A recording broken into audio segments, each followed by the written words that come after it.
Dan untuk mengetahui pergerakan saham hari ini, kita akan membahasnya bersama analis Panin Sekuritas, Juan Octaviano. Selamat pagi, Mas Juan. Selamat pagi, Mas. Oke, Mas Juan, ini setelah rally 5 hari pada perdagangan Jumat kemarin ditutup melemah ya, IHSG, dan pagi tadi baru saja indeks dibuka atau menguat sekitar 0,2 hingga 0,3%. Bagaimana gambaran Anda dengan pergerakan IHSG hari ini? Ya, jadi kalau untuk per Jumat kemarin kita melihat memang kan rally-nya cukup tinggi ya.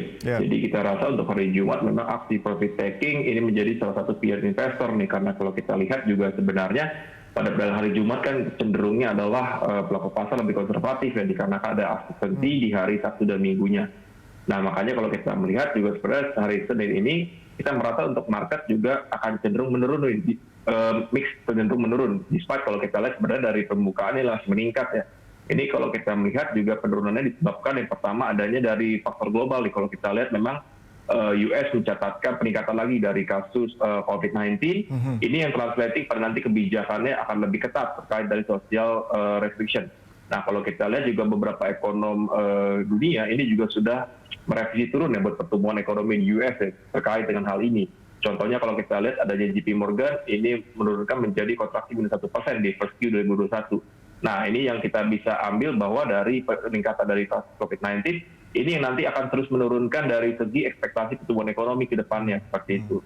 Lalu kalau kita lihat juga di US sebenarnya untuk dari program pemberian kredit di US ini dihabiskan pada 31 Desember ya. Nah, ini juga kita melihat sebenarnya menjadi kata negatif bahwa nanti sebenarnya buat nanti dari pemberian kredit likuidasinya akan lebih menurun dibandingkan sebelum-sebelumnya buat nanti dari US. Nah, ini nanti akan translasi indirect terhadap market kita seperti itu. Oke, untuk aksi profit taking ini apakah akan terus berlanjut pada pekan ini, Mas Juan? Ya, kalau kita melihat sebenarnya untuk di pekan ini masih ada potensi untuk menguat ya, dikarenakan kalau kita melihat kan minggu lalu naiknya cukup signifikan ya. Kalau kita lihat include dari profit taking tersebut itu all 2% ya kalau buat minggu lalu. Jadi kita rasa peningkatan ini yang menjadi sebenarnya ekspektasi masyarakat ini masih cukup tinggi terhadap market kita seperti itu. Jadi kita rasa buat dari minggu ini pasti akan terus meningkat seperti itu. Oke, Bank Indonesia menurunkan suku bunga 3,75%. Apakah ini masih mampu menopang pergerakan IHSG? Ya, kita melihat buat dari pemangkasan suku bunga ini berdampak positif ya, dikarenakan kalau kita lihat biarpun di luar ekspektasi. Jadi kalau kita lihat memang ekspektasi pasar itu lebih ketetap ya, dikarenakan kalau kita melihat sebenarnya belum ada urgensi. Nah, namun kalau karena penurunan ini lebih kepada kalau kita dilihat dari stabilisasi rupiah yang memang masih terjaga. Jadi memang lebih dikhususkan buat nanti membantu ekonominya. Kita melihat ini juga sebagai sentimen positif begitu pasar melihatnya ya. Jadi kita rasa buat dari pemangkas suku bunga ini juga akan membantu dari IHSG-nya akan tetap meningkat seperti itu.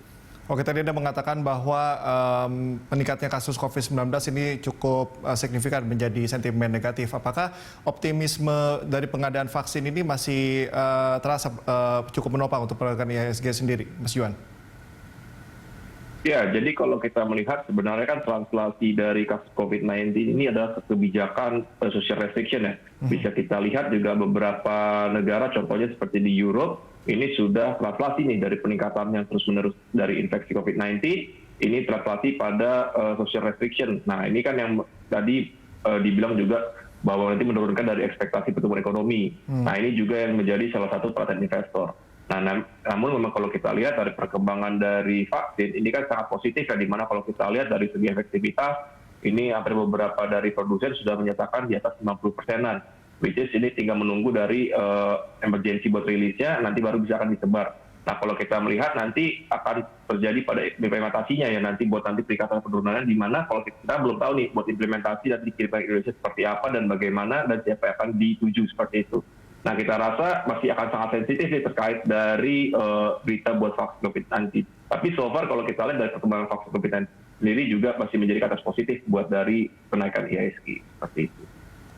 Oke, untuk optimisme Indonesia bisa mengadakan vaksin pada bulan Desember, ini bagaimana tanggapan atau respon dari pelaku pasar sendiri? Apakah menggambarkan optimisme yang sama? Iya, jadi kan yang pertama memang kalau kita lihat, kita pelajari memang sebelumnya kan di November ya, sampai pindah ke Desember ya. Nah ini yang kita lihat menjadi uncertainty nih, di mana kalau kita lihat nanti kalau bulan Desember ini masih ada kendala, ini akan menjadikan pelaku pasar lebih konservatif. Nah ini kelihatan juga bahwa sebenarnya dari yield obligasi kita juga masih menurun ya. Itu yang mengindikasikan bahwa terutama obligasi 5 tahun dan 10 tahun kita masih diminati oleh pelaku pasar. Nah ini makanya sebenarnya pelaku pasar masih cukup konservatif terkait dari bursa saham kita seperti itu. Jadi memang lebih berhati-hati untuk dari pelaku pasar saat ini. Oke, untuk saham sendiri, Big Cap pekan lalu melemah. Bagaimana dengan hari ini prediksi Anda? Ya, jadi kalau kita melihat untuk hari ini, kita lebih suka buat bermain di komoditi ya. Dimana kalau kita lihat harga komoditi pada hari ini cukup menarik nih. Dimana kalau kita lihat nikel hari ini naik 2%, kita lihat timah naik 0,9% dan juga batu bara naik 1,1%. Khususnya buat energi sendiri, kalau kita lihat secara siklus, memang kalau 4Q dan 1Q ini akan menjadi atas positif buat mereka ya, dimana kan antisipasi musim dingin, lalu juga kalau kita tahu salah satu konsumen terbesar energi di dunia itu China, itu kan setiap awal tahun ya ada buat antisipasi Chinese New Year. Nah ini kita lihat sebenarnya dari batu bara dan juga dari terutama batu bara ya, ini yang menjadi sentimen positif nih dari sepanjang 4Q sampai first Q seperti itu.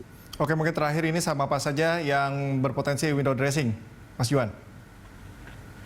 Ya, jadi kalau untuk window dressing kita melihat ada beberapa sektor yang masih cukup menarik ya. Contohnya seperti perbankan itu masih bisa, dan juga dari construction dan juga dari telco kita melihat akan menjadi peluang buat nanti window dressing nih. Karena kalau kita melihat sebenarnya potensi dari beberapa sektor itu masih tinggi nih buat dari upside-nya dibandingkan dengan downside-nya.